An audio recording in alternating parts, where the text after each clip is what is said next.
Hi friends, ഇന്നത്തെ stock മാർക്കറ്റുമായി ബന്ധപ്പെട്ട പ്രധാനപ്പെട്ട കാര്യങ്ങൾ ഡിസ്കസ് ചെയ്യുന്ന വീഡിയോയിലേക്ക് എല്ലാവർക്കും സ്വാഗതം. മാർക്കറ്റിൻ്റെ ഇന്നത്തെ വലിയൊരു ഫോള് നമ്മൾ സെക്ടർ വൈസ് അനലൈസ് ചെയ്യുന്നുണ്ട്. പ്രധാനപ്പെട്ട സെക്ടേഴ്സ് ആയിട്ടുള്ള സ്റ്റീല്, IT, ഫാർമ, ഈ 3 സെക്ടറും നല്ല രീതിയിൽ ഇടിഞ്ഞിട്ടുണ്ട്. അതിനുള്ള കാരണങ്ങൾ, അതുകൂടാതെ ടാറ്റ മോട്ടോഴ്സിൻ്റെ ഭാഗമായിട്ടുള്ള JLR US-ലേക്കുള്ള എക്സ്പോർട്ട് സ്റ്റോപ്പ് ചെയ്തു. അതിനുള്ള കാരണങ്ങളും നമ്മൾ ഇന്ന് ഡിസ്കസ് ചെയ്തിട്ടുണ്ട്. അതിനു മുമ്പ് നമുക്ക് ഇന്നത്തെ മാർക്കറ്റിൻ്റെ മൂവ്മെൻറ്റ് ജസ്റ്റ് ഒന്ന് ചെക്ക് ചെയ്ത് നോക്കാം. നിഫ്റ്റി ഇന്ന് രാവിലെ ഏകദേശം 1000 പോയിൻറ്റോളം ഡൗൺ ആയിട്ടാണ് ഓപ്പൺ ചെയ്തത്. പിന്നീട് ക്ലോസ് ചെയ്യുമ്പോൾ ഏകദേശം 3.24% ഡൗൺ ആയിട്ടാണ് ക്ലോസ് ചെയ്തത്. നിഫ്റ്റി ഫിനാൻസ് സർവീസസും നിഫ്റ്റി ബാങ്ക് ആയാലും 3% കൂടുതൽ ഡൗൺ ആയിട്ട് തന്നെയാണ് ക്ലോസ് ചെയ്തത്. അഡ്വാൻസ് ഡിക്ലൈൻ റേഷ്യോ നോക്കുകയാണെങ്കിലും ടോട്ടൽ 327 സ്റ്റോക്ക് അപ്പായപ്പോൾ 2640 സ്റ്റോക്കുകളോളം നെഗറ്റീവിലാണ് ക്ലോസ് ചെയ്തത്. നിഫ്റ്റി IT ഇൻഡെക്സ് ഇന്ന് രാവിലെ 7% ഡൗൺ ആയിട്ടാണ് ഓപ്പൺ ചെയ്തത് തന്നെ. ഈ പ്രധാന സ്റ്റോക്കുകളായിട്ടുള്ള ഇൻഫോസിസ്, കോഫോർജി, എംഫോസിസ് തുടങ്ങിയ സ്റ്റോക്കുകളെല്ലാം 5% കൂടുതൽ ഡൗൺ ആയിട്ടാണ് ഓപ്പൺ ചെയ്തത്.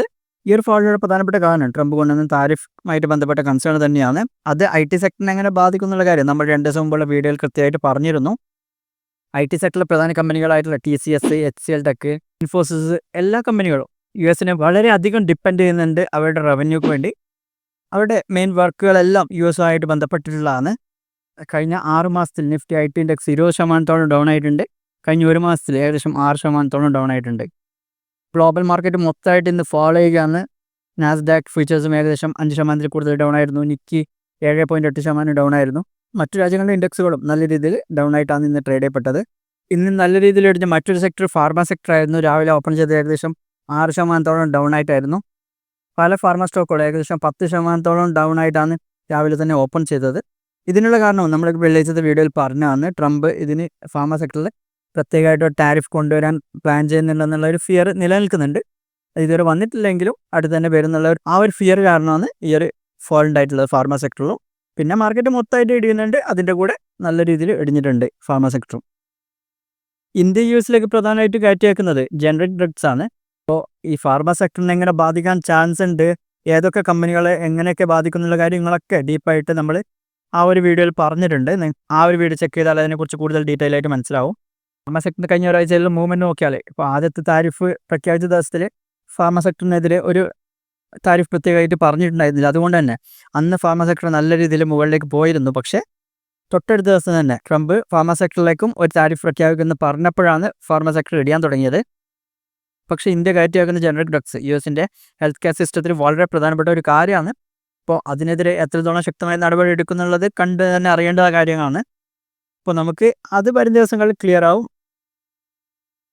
മറ്റൊരു പ്രധാനപ്പെട്ട സെക്ടർ ഇന്ന് ക്രാഷ് ചെയ്തത് മെറ്റൽ സെക്ടറാണ്. ഏകദേശം 7% ഡൗൺ ആയിട്ടാണ് ഇന്ന് സ്റ്റാർട്ട് ചെയ്തത്. ടാറ്റ സ്റ്റീൽ സെക്ടറിൽ ഏറ്റവും പ്രധാനപ്പെട്ട ഒരു സ്റ്റോക്കായിരുന്നു. അതും ഏകദേശം 10% ഡൗൺ ആയിട്ടാണ് സ്റ്റാർട്ട് ചെയ്തത്.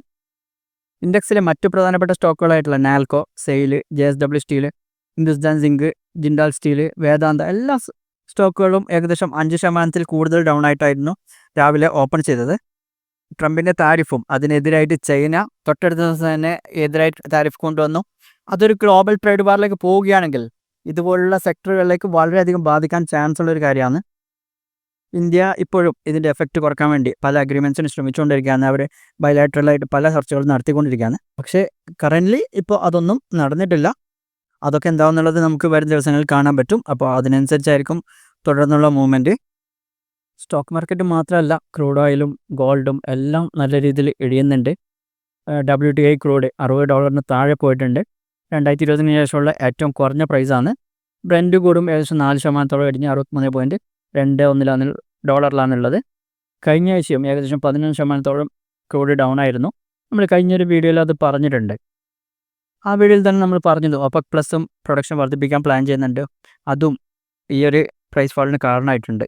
കൂടാതെ ട്രേഡ് വാറിനുള്ള ഫിയർ സ്വാഭാവികമായിട്ടും എല്ലാത്തിൻ്റെയും ഡിമാൻഡ് കുറക്കും. അങ്ങനെയും ഈ ഒരു പ്രൈസ് ഫാളിന് കാരണമായിട്ടുണ്ട്. ക്രൂഡ് ഏറ്റവും കൂടുതൽ വാങ്ങുന്ന ഒരു കൺട്രിയാണ് ചൈന. അവർക്കെതിരെ ട്രംപ് വലിയൊരു എമൗണ്ട് ടാരിഫ് ഏർപ്പെടുത്തിയിട്ടുണ്ട്. തൊട്ടടുത്ത ദിവസം തിരിച്ചും ചൈന അമേരിക്കക്കെതിരെയും ടാരിഫ് ഏർപ്പെടുത്തിയിരുന്നു. ഇതൊക്കെ അവർ തമ്മിലൊരു ട്രേഡ് വാറിന് കാരണമാകാനുള്ള സാധ്യതയുണ്ട്. ഒരു സ്ലോ ഡൗൺ വരികയാണെങ്കിൽ മിക്കവാറും ഡിമാൻഡ് കുറയും, കൂടാതെ സപ്ലൈ കൂടും. സ്വാഭാവികമായിട്ടും പ്രൈസ് കുറഞ്ഞുകൊണ്ട് വരും. അടുത്ത ന്യൂസ് ടാറ്റ മോട്ടോഴ്സായിട്ട് ബന്ധപ്പെട്ടുള്ളതാണ്. ടാറ്റ മോട്ടോഴ്സ് US-ൻ്റെ താരിഫ് കാരണം അമേരിക്കയിലേക്കുള്ള JLR-ൻ്റെ എക്സ്പോർട്ട് നിർത്തിവെച്ചിട്ടുണ്ട്. ഇമ്പോർട്ട് ചെയ്യുന്ന വെഹിക്കിൾസിൻ്റെ മുകളിൽ 25% താരിഫാണ് ട്രംപ് ഏർപ്പെടുത്തിയിരുന്നത്. ജെലാറിൻ്റെ കേസിൽ അവർ മുഴുവനായിട്ടും USA എക്സ്പോർട്ട് ചെയ്യുന്നതാണ്. അവർക്ക് അവിടെ പ്രൊഡക്ഷൻ ഫെസിലിറ്റി ഒന്നുമില്ല. അപ്പോൾ കഴിഞ്ഞ വർഷം തന്നെ Q4 2024 ഏകദേശം 38,000 യൂണിറ്റ്സാണ് അവർ US ഷിപ്പ് ചെയ്തത്. US സ്വന്തമായിട്ട് പ്രൊഡക്ഷൻ ഒന്നും നടത്തുന്നില്ല അവിടെ നിന്ന്.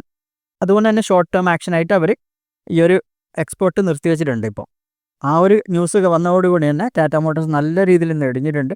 ഏകദേശം 10% രാവിലെ ഡൗൺ ആയിരുന്നു. ഇനി ഡൊമസ്റ്റിക് നമ്പേഴ്സ് നോക്കുകയാണെങ്കിൽ തന്നെ അതും ഒരു ഫ്ലാറ്റ് നമ്പേഴ്സ് ആയിരുന്നു കഴിഞ്ഞ ക്വാർട്ടറിൽ വന്നത്. പാസഞ്ചർ വെഹിക്കിൾ സെയിൽസ് 3% ഉയർന്നപ്പോൾ കമേഴ്ഷ്യൽ വെഹിക്കിൾ സെയിൽസ് 3% താഴോട്ട് വരുന്നു. ഞാൻ പറയുന്നത് ഈ നമ്പേഴ്സ് ഡൊമസ്റ്റിക് സെയിൽസുമായിട്ട് ബന്ധപ്പെട്ടാണ്. ഇന്ത്യയിലെ sales FY 2025 total domestic sales നോക്കുകയാണെങ്കിൽ 4% ഫോൾ ഉണ്ടായിട്ടുണ്ടായിരുന്നു. അതിലും ഗ്ലോബൽ മാർക്കറ്റിലും US മാർക്കറ്റിലും ഇത്രയൊക്കെ ഫോൾ ഉണ്ടായെങ്കിലും ട്രംപ് ഈ ഒരു ടാരിഫിൽ നിന്ന് പിന്നോട്ട് പോകാൻ ചാൻസ് ഇല്ലെന്ന് തന്നെയാണ് സൂചന നൽകിക്കൊണ്ടിരിക്കുന്നത്. അദ്ദേഹം ഇതൊരു മെഡിസിൻ ആയിട്ടാണ് കാണുന്നത്. സ്വാഭാവികമായിട്ടും സംഭവിക്കേണ്ട ഒരു കാര്യമാണ്, ഭാവിയിലേക്ക് നല്ല കാര്യം എന്നാണ് അദ്ദേഹം പറയുന്നത്. കാരണം അമേരിക്കയുടെ കാര്യമാണ് അവർ നോക്കുന്നുള്ളത്, അവരുടെ പ്രൊഡക്ഷൻ വർദ്ധിപ്പിക്കാനും. പ്രത്യേകിച്ചും അവർ മറ്റു രാജ്യങ്ങളുമായിട്ട് ഇമ്പോർട്ട് എക്സ്പോർട്ടിൽ വലിയൊരു ഗ്യാപ്പും ട്രേഡ് ഡെഫിസിറ്റ് ആയിരുന്നു. മിക്ക രാജ്യങ്ങളിൽ നിന്നും അവർ കൂടുതൽ ഇമ്പോർട്ട് ചെയ്യുകയായിരുന്നു എക്സ്പോർട്ട് ചെയ്യുന്നതിനേക്കാൾ. ആ ഒരു ഗ്യാപ്പ് കുറക്കാൻ കൂടിയാണ് ട്രംപ് ഇപ്പോൾ ശ്രമിച്ചുകൊണ്ടിരിക്കുന്നത്. അതിനുള്ള ഒരു നെഗോസിയേഷനും കൂടി വേണ്ടിയിട്ടാണ് ഇവർ ഈ ഒരു ടാരിഫ് വർദ്ധിപ്പിച്ചുകൊണ്ട് ശ്രമിക്കുന്നത്. വരും ദിവസങ്ങളിൽ ഇത് കൂടുതൽ ക്ലിയർ ആയിട്ട് വരും. അതിനനുസരിച്ച് മാർക്കറ്റിൻ്റെ ആക്ഷൻസ് നമുക്ക് കാണാൻ പറ്റും. അപ്പോൾ ഇന്ന് ഇത്രയും കാര്യങ്ങളാണ് പറയാനുള്ളത്. ഇതുപോലുള്ള കൂടുതൽ വീഡിയോസിനായി